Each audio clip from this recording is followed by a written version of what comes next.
Dear students, welcome to my YouTube channel. মই এতিয়া তোমালোকক অনুশীলনী 15.1 ৰ সম্ভাৱ্যতা চেপ্টাৰৰ 21 নম্বৰ অংকটো কৰি দি আছো।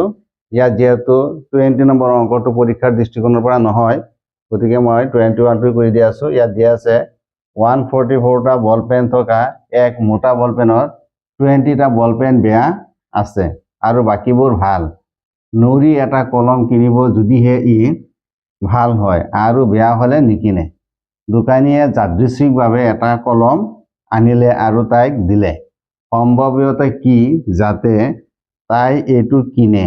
নাম্বাৰ 2 তাই এইটো নিকিনে। এইখিনি অংক আমাৰ কৰি দেখুৱাই দিব লাগে।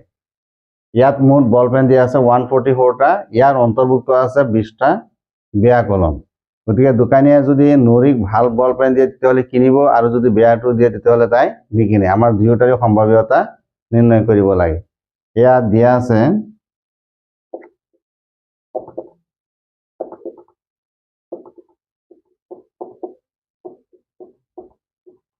আছে মুঠ বল পেন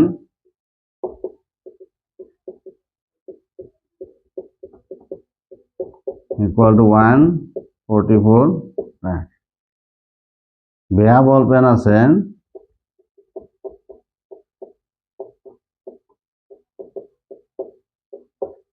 20 টাইম। এটাকে ভাল বল পেনৰ সংখ্যা হ'ব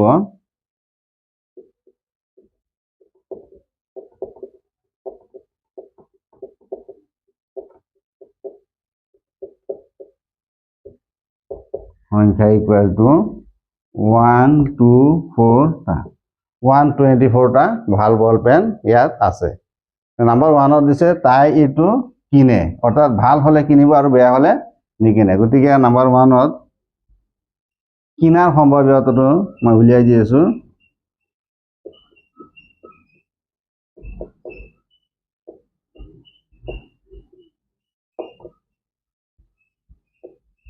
সম্ভাৱ্যতা হ'ব 124 divided by 144। এতিয়া মই এইটো যদি মই 2 দি কেনসেল দিও, লব আৰু হৰ দুয়োটাক 2 12 ত 6 টাইম, 4 ত 2 টাইমস, 2 14 ত 7 টাইমস, 2 4 ত 2 টাইমস। আকৌ যদি মই 2 দি দিও, 2 ইয়াত 3 টাইমস আৰু 2 ত 1 টাইমস।